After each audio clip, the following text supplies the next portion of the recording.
जय हिंद दोस्तों, स्वागत है आप लोगों को। और दोस्तों, आज से हम लोग दरोगा के बिहार एसआई का जो एग्ज़ाम होने वाला है उसका हम लोग प्रैक्टिस सेट करेंगे। और ये जो सेट है वो खान सर का जो एप्लीकेशन है उस पर जो पढ़ा रहे हैं उसी का ये पहला सेट है, दरोगा का पहला सेट है। तो चलिए बिना टाइम को बर्बाद किए हुए अपने प्रश्न की ओर बढ़ते हैं। तो पहला प्रश्न है दोस्तों कि ब्रह्मांड के अध्ययन क्या कहलाता है। तो ब्रह्मांड के अध्ययन को हम लोग एस्ट्रोनॉमी कहते हैं। ऑप्शन डी इसका राइट आंसर होगा। अगला है कि वैसी आकाशीय पिंड जिनके पास अपनी ऊष्मा और प्रकाश होती है क्या कहलाता है। तो जिनके पास अपनी ऊष्मा और प्रकाश होती है वैसे आकाशीय पिंड को हम लोग तारा कहते हैं। वैसे आकाशीय पिंड को हम लोग तारा कहते हैं, याद रखिएगा। अगला है दोस्तों कि तारों में किसका संलयन होता है। तो तारे में संलयन होता है तो किसका होता है। तो हाइड्रोजन का हीलियम में होता है। ऑप्शन सी इसका राइट आंसर हो जाएगा। हाइड्रोजन का हीलियम में होता है। अगला है दोस्तों कि तारे में ईंधन किस अवस्था में होता है। तो तारे में जो ईंधन होता है वो प्लाज्मा अवस्था में होता है। ऑप्शन डी इसका राइट आंसर हो जाएगा। अगला है कि तारे का भविष्य किस पर निर्भर करता है। डे बताना है कि तारे का भविष्य किस पर निर्भर करता है। तो तारे का भविष्य जो है उसके द्रव्यमान पर निर्भर करता है। ऑप्शन डी इसका राइट आंसर हो जाएगा। Option D. अगला है कि जब तारा का ईंधन समाप्त होने लगता है, जब तारा का ईंधन जो है वो समाप्त होने लगता है तो किसका रूप ले लेता है। तो जब बता दें दोस्तों कि जब तारा का ईंधन समाप्त होने लगता है तो वो लाल दानों का रूप ले लेता है। ऑप्शन सी इसका राइट आंसर हो जाएगा, याद रखिएगा। अगला प्रश्न है दोस्तों कि यदि लाल दानों सूर्य के द्रव्यमान के 1.44 गुना से छोटा हो। देखिए दोस्तों, ये छोटा और बड़ा ध्यान देखिए। जो छोटा हो जाए तो किस रूप में ले लेता है। तो जब छोटा हो जाता है तो उसको हम लोग श्वेत बावन कहते हैं। ठीक है, इसको आप लोग याद रखिएगा। ऑप्शन सी इसका राइट आंसर हो जाएगा। अगला है दोस्तों कि यदि लाल दानों का द्रव्यमान 1.44 गुना से बड़ा हो, क्या हो, बड़ा हो तो ये क्या था। जब छोटा हो तो श्वेत बामन आप लोग याद रखिएगा, और जब बड़ा हो जाता है तो उसे अभिनव तारा कहते हैं। ऑप्शन डी इसका राइट आंसर हो जाएगा। अगला है दोस्तों कि विस्फोटी तारा कहते हैं। तो विस्फोटी तारा किसे कहते हैं। तो विस्फोटी तारा हम लोग अभिनव तारा को कहते हैं। ऑप्शन सी यहाँ पर राइट आंसर हो जाएगा। अगला है दोस्तों कि न्यूट्रॉन तारा का घनत्व कैसा होता है। तो न्यूट्रॉन तारा यानी कि यहाँ पर बहुत लोग गलती करते हैं। न्यूट्रॉन सुन के वहाँ पर न्यूट्रॉन सुनकर यहाँ पर लोग उच्च लगा देते हैं। ठीक है, निम्न लगा देते हैं, लेकिन इसका राइट आंसर हो जाएगा उच्च। ठीक है, न्यूट्रॉन तारा का घनत्व जो होता है वो उच्च होता है। ठीक है। अगला है कि डैश बताना है से उच्च संख्या में विद्युत चुम्बकीय तरंग निकलती है। किससे उच्च संख्या में विद्युत चुम्बकीय तरंग किस में से निकलता है ये बताना है। तो इसका राइट आंसर की बात करता क्वेसर से चुंबकीय तरंग बहुत अधिक संख्या में निकलता है। ऑप्शन ए इसका राइट आंसर हो जाएगा। अगला है कि तारों का लगभग अंतिम अवस्था कौन होता है। तो तारों का अंतिम अवस्था कौन होता है ये बताना है। तो तारों का अंतिम अवस्था को हम लोग क्वेसर कहते हैं। ऑप्शन बी यहाँ पर राइट आंसर हो जाएगा।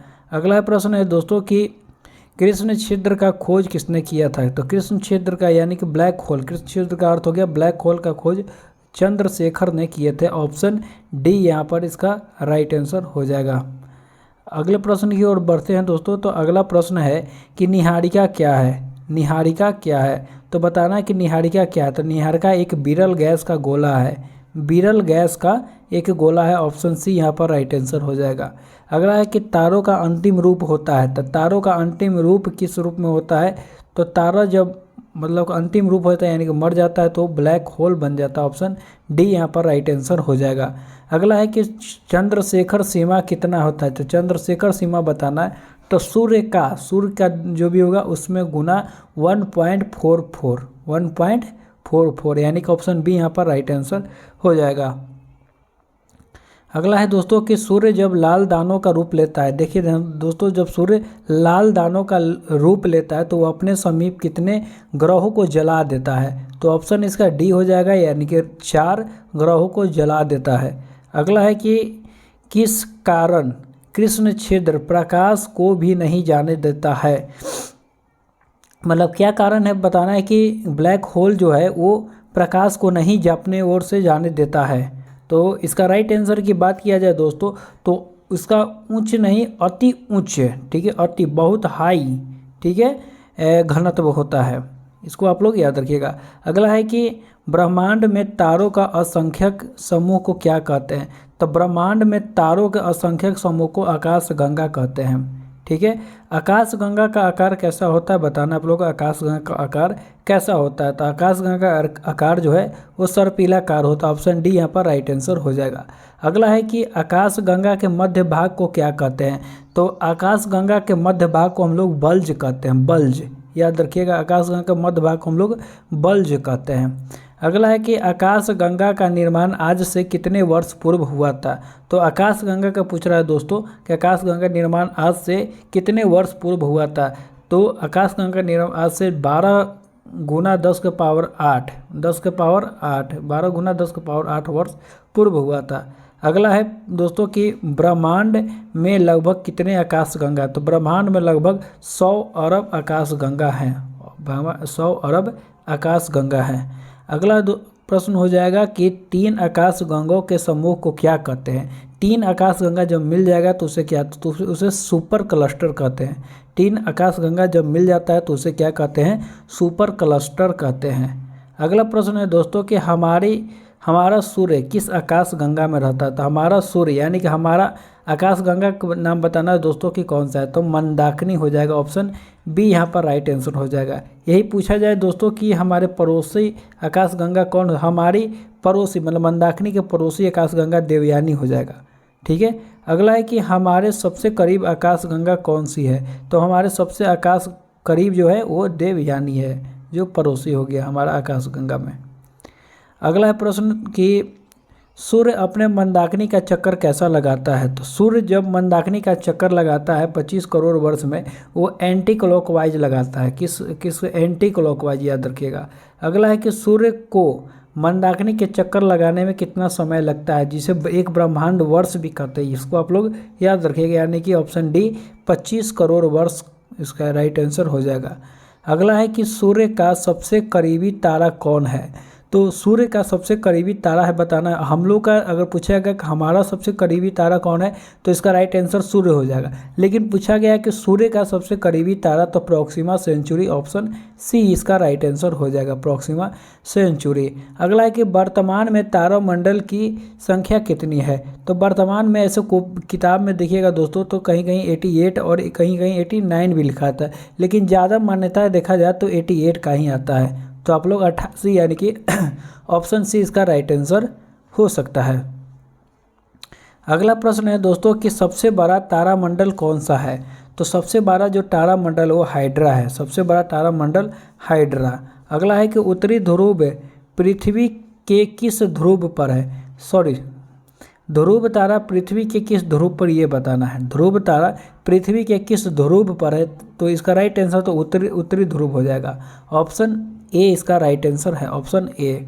अगला है कि ध्रुव तारा हमेशा किस दिशा में रहता है? तो ध्रुव तारा हमेशा उत्तर दिशा में रहता है, यानी कि ऑप्शन सी इसका राइट आंसर हो जाएगा। अगला प्रश्न है दोस्तों कि सबसे चमकीला तारा कौन है? तो सबसे चमकीला तारा साइरस हो जाएगा, ऑप्शन सी इसका राइट आंसर हो जाएगा। अगला प्रश्न है कि किस तारे के ऊपरी तारे के ठीक सामने ध्रुव तारा स्थित उपस्थित होता है? एक बार फिर सुनिए अच्छा से कि किस तारे के ऊपरी तारे के ठीक सामने ध्रुव तारा उपस्थित होता है, ठीक है। तो इसका राइट है तो बृहद सप्तऋषि जो तारा है उसके ऊपर ये स्थित होता है, यानी कि ऑप्शन ए इसका राइट आंसर हो जाएगा। अगला है कि सूर्य के समीप तारे के समूह को क्या कहते हैं? तो सूर्य के समीप जो तारों का समूह होता है उसे नक्षत्र कहते हैं, जिसकी संख्या 27 है। इसको आप लोग याद रखिएगा। अगला प्रश्न है कि नक्षत्रों की संख्या कितनी है? तो इसका राइट आंसर 27 हो जाएगा, ऑप्शन डी। एक महीने में, ये बहुत इंपॉर्टेंट प्रश्न है दोस्तों कि एक महीने में कितने नक्षत्र होते हैं? एक महीने में पूछे गए तो कितने नक्षत्र होते हैं? तो 2.25 नक्षत्र होते हैं, यानी कि 2.25 नक्षत्र होते हैं। अगला प्रश्न है कि बिग बैंग का सिद्धांत किसने दिया था? तो बिग बैंग का ले जॉर्ज लेमेंटेरे ने दिया था। जॉर्ज 11 13 ने, ऑप्शन सी इसका राइट आंसर हो जाएगा। अगला प्रश्न है दोस्तों कि ब्रह्मांड विस्तारित का सिद्धांत किसने दिया था? तो ब्रह्मांड विस्तार कर रहा है, इसका सिद्धांत हब्बल ने दिया था, ऑप्शन बी यहाँ पर राइट आंसर हो जाएगा। अगला है कि किस सिद्धांत के अनुसार सौर मंडल का निर्माण सूर्य के टुकड़ों से हुआ है? किस सिद्धांत के अनुसार सौर मंडल का निर्माण सूर्य के टुकड़ों से हुआ है, ये बताना किस सिद्धांत से। तो इसका राइट आंसर की बात किया जाए दोस्तों तो यहाँ एक तारा सिद्धांत हो जाएगा, ऑप्शन ए इसका राइट आंसर हो जाएगा, एक तारा सिद्धांत। अगला है कि गैसीय सिद्धांत किसने दिया था? तो गैसीय सिद्धांत किसने दिया? तो कांट ने दिया था, ऑप्शन बी यहाँ पर राइट आंसर हो जाएगा। गैसीय सिद्धांत कांट ने दिया था। गैसीय सिद्धांत किसने दिया था? कांट ने दिया था। अगला प्रश्न है दोस्तों कि निहारिका सिद्धांत किसने दिया था? तो निहारिका का जो सिद्धांत है वो लाप्लास ने दिया था, ऑप्शन बी यहाँ पर राइट आंसर हो जाएगा। अगला है दोस्तों कि किस सिद्धांत के अनुसार सौर मंडल का निर्माण 2 तारों से हुआ है? तो किस सिद्धांत के अनुसार बताना कि सौर मंडल का निर्माण 2 तारों से हुआ है? तो द्वितारा सिद्धांत, यानी कि ऑप्शन सी यहाँ पर राइट आंसर हो जाएगा। अगला प्रश्न है कि ड्यूअल स्टार थ्योरी किसने दिया था? तो ड्यूअल स्टार थ्योरी की बात करते लिलिटन ने दिया था, ऑप्शन सी इसका राइट आंसर हो जाएगा। अगला प्रश्न है कि सौर मंडल के सभी पिंड किसका चक्कर लगाते हैं? सौर मंडल के सभी जो पिंड है वो किसका चक्कर लगाते हैं? तो सूर्य का चक्कर लगाते हैं, और किसका चक्कर लगाएंगे? अगला प्रश्न है कि सूर्य की आयु 15 वर्ष है, कहीं ये 10 वर्ष भी देता है दोस्तों, याद रखिएगा। तो सूर्य की आयु 15 अरब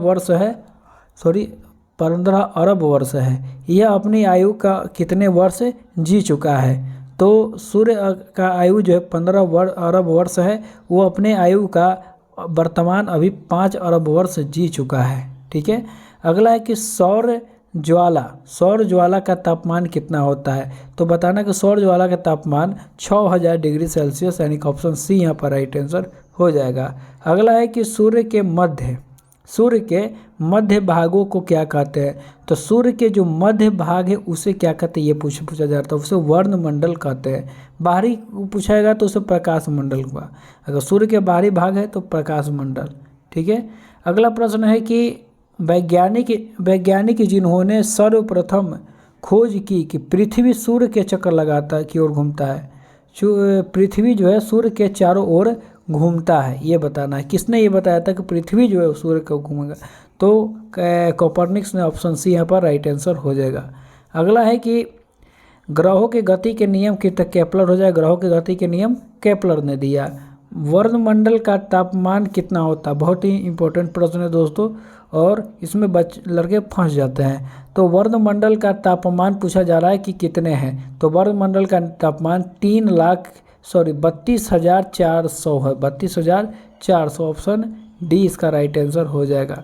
अगला है कि प्रश्न कि सूर्य का कितना प्रतिशत हाइड्रोजन तथा हीलियम रहता है? सूर्य में कितना प्रतिशत हाइड्रोजन और हीलियम, ये सिंपल आपको बता देना है। तो सूर्य में बात किया जाए कि कितना परसेंट हाइड्रोजन रहता है, तो 75% हाइड्रोजन और 24% हीलियम रहता है, और 1% में अन्य गैस भी रहती हैं। अगला प्रश्न है कि सूर्य का व्यास पृथ्वी के व्यास का कितना है? तो 109 गुना हो जाएगा, ऑप्शन सी यहाँ पर राइट आंसर हो जाएगा। सूर्य के प्रति सेकंड कितने जूल ऊर्जा निकलती है? तो सूर्य से प्रति सेकंड 10⁻26 जूल ऊर्जा निकलती है। अगला है कि वैसी आकाशीय पिंड जिनके पास अपनी ऊष्मा और अपनी प्रकाश न हो क्या कहलाता है? तो जिनके पास अपना न ऊष्मा हो और न प्रकाश हो उसे ग्रह कहते हैं, ऑप्शन ए यहाँ पर राइट आंसर हो जाएगा।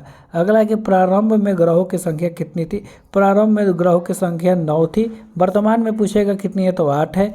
2006 में प्लूटो को हटा दिया गया, ग्रह की श्रेणी से हटा दिया गया। तो दोस्तों यही है पार्ट 1, इसको पार्ट 3 पार्ट में हम लोग कर लेंगे दोस्तों, क्योंकि बहुत लंबा वीडियो हो जाएगा तो आपको भी देखने में अच्छा नहीं लगेगा। ऐसे छोटा छोटा वीडियो रहेगा तो आप लोग 2-3 बार करके देख भी लीजिएगा। तो चलिए मिलते हैं अगले वीडियो में, तब तक के लिए जय हिंद, जय भारत।